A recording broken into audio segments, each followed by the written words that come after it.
आपण नेहमीच नाही का देशाचा विकास मोठ्या मोठ्या आकड्यांमध्ये मोजतो.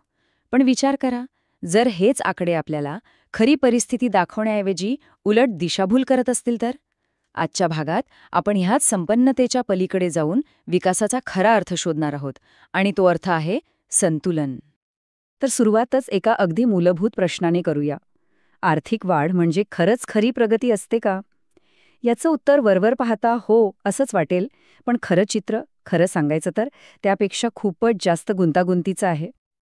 चला तर मग आपल्या पहिल्या भागाकडे वळूया, विकासाचे फसवे चित्र. इथे आपण पाहणार आहोत की आकड्यांच्या पलीकडचं सत्य काय आहे.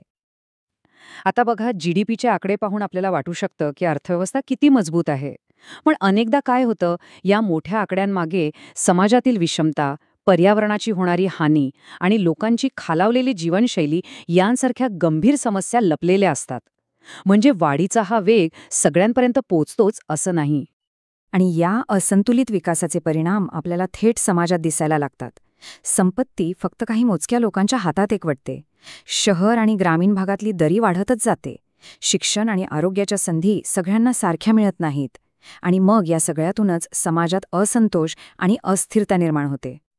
आता पुढचा भाग, जीडीपी, एक अपूर्ण आरसा. प्रगती मोजायचं हे सर्वात प्रचलित साधन इतकं सदोष का आहे ते आता आपण जरा जवळून पाहूया. तर हा जीडीपी म्हणजे नेमकं काय? अगदी सोप्या भाषेत सांगायचं झालं तर एका विशिष्ट काळात देशाच्या हद्दीत तयार झालेल्या सगळ्या वस्तू आणि सेवांचं एकूण आर्थिक मूल्य. लक्षात घ्या, हे फक्त आणि फक्त आर्थिक हालचाली मोजतं, बाकी दुसरं काहीही नाही. आणि हे बघा, हे चित्र तर सगळंच काही सांगून जातंय. जीडीपी काय मोजतो आणि काय पूर्णपणे विसरून जातो यात खरंच जमीन आसमानाचा फरक आहे. समजा रुग्णालयांवरचा खर्च वाढला, जीडीपी वाढणार. पण आपला समाज खरंच निरोगी आहे का, याचं उत्तर जीडीपी देत नाही. जंगलतोड करून उत्पादन वाढवलं, जीडीपी पुन्हा वाढेल. पण जी नैसर्गिक संपत्ती नष्ट झाली तिचं काय? बेरोजगारी, गुन्हेगारी, सामाजिक विषमता यांसारख्या इतक्या महत्वाच्या गोष्टींचा तर जीडीपीमध्ये साधा उल्लेखही नसतो. कमाल आहे, नाही का? या सगळ्याचा सार खरं तर या एका वाक्यात आहे. जीडीपी आर्थिक वाढ दाखवतो, पण समाज किती सुखी, सुरक्षित आणि निरोगी आहे याचं उत्तर त्याच्याकडे नाही. हे एकच वाक्य जीडीपीच्या मर्यादा अगदी नेमकेपणाने सांगतं. मग प्रश्न असा आहे की जर जीडीपी अपुरा असेल तर मग पर्याय काय? चला, आता प्रगती मोजण्याचे काही नवे मार्ग पाहूया, जे आपल्याला जीडीपीच्या पलीकडे घेऊन जातात. यातला पहिला पर्याय आहे जेन्युइन प्रोग्रेस इंडिकेटर, म्हणजे जीपीआय. याची सुरुवात जीडीपीपासूनच होते, पण तो सामाजिक आणि पर्यावरणीय घटकांसाठी बदल करतो. म्हणजे काय, तर प्रदूषण आणि गुन्हेगारीसारख्या नकारात्मक गोष्टी तो वजा करतो आणि स्वयंसेवा किंवा उच्च शिक्षणासारख्या चांगल्या गोष्टींची त्यात भर घालतो.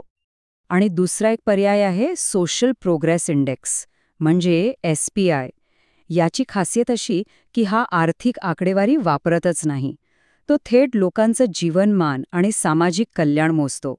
म्हणजे मानवाच्या मूलभूत गरजा, कल्याणाचा पाया आणि विकासाच्या संधी यावरच त्याचं सगळं लक्ष केंद्रित असतं. तर आता या तिन्हीमधला फरक पटकन बघूया, म्हणजे चित्र एकदम स्पष्ट होईल. बघा, जीडीपी फक्त आणि फक्त आर्थिक वाढीवर थांबतो. जीपीआय काय करतो, तो त्यात सामाजिक आणि पर्यावरणाचे घटक पण जोडतो.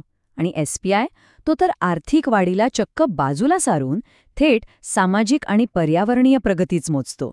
म्हणजे प्रत्येक मापकामुळे आपल्याला विकासाचं एक वेगळं आणि जास्त संतुलित चित्र बघायला मिळतं. आता वळूया आपल्या चौथ्या भागाकडे, संतुलित विकासाचा पाया. पाहूया की खऱ्या प्रगतीला आधार देणारे सामाजिक आणि पर्यावरणीय स्तंभ नेमके कोणते आहेत. संतुलित विकासासाठी सामाजिक संतुलन हे सगळ्यात महत्त्वाचं आहे. यात काय काय येतं, तर स्त्री-पुरुष समानता, शहरी आणि ग्रामीण भागातील दरी कमी करणं, शिक्षण आणि रोजगारात सगळ्यांना समान संधी देणं आणि सामाजिक सुरक्षा मजबूत करणं, या सगळ्या गोष्टी येतात. याशिवाय अर्थव्यवस्था दीर्घकाळ स्थिर राहूच शकत नाही. आणि हो, सामाजिक संतुलनाइतकंच महत्त्वाचं आहे पर्यावरण संरक्षण. हवामान बदल आणि प्रदूषण यांसारखी जी मोठी आव्हानं आपल्यासमोर आहेत, त्यांना तोंड देण्यासाठी हरित तंत्रज्ञान आणि नवीकरणीय ऊर्जेचा वापर करणं, पाणी आणि जैवविविधतेचं संरक्षण करणं आणि पर्यावरणपूरक धोरणं राबवणं, हे शाश्वत विकासासाठी आता अनिवार्य झालं आहे. आणि आता शेवटचा भाग, संपन्नतेतून संतुलनाकडे. खरं तर विकासाची नवी व्याख्या करण्याची वेळ आता आली आहे. तर मग खरा विकास म्हणजे काय? खरा विकास म्हणजे प्रत्येक नागरिक सन्मानाने जगतो, त्याला समान संधी मिळतात, समाजात न्याय टिकून राहतो आणि निसर्ग भावी पिढ्यांसाठी सुरक्षित ठेवला जातो. मला वाटतं ह्या एकाच वाक्यात खऱ्या प्रगतीचं सगळं सार दडलेलं आहे. म्हणूनच आज विकासाची व्याख्या बदलणं खूप गरजेचं झालं आहे. फक्त जीडीपीच्या आकड्यांपलीकडे जाऊन सामाजिक आणि पर्यावरणीय संतुलनाला प्राधान्य द्यावंच लागेल. थोडक्यात सांगायचं तर संपन्नतेकडून संतुलनाकडे जाण्याचा हा प्रवास आता खऱ्या अर्थाने सुरू करायला हवा. तो आता अटळ आहे.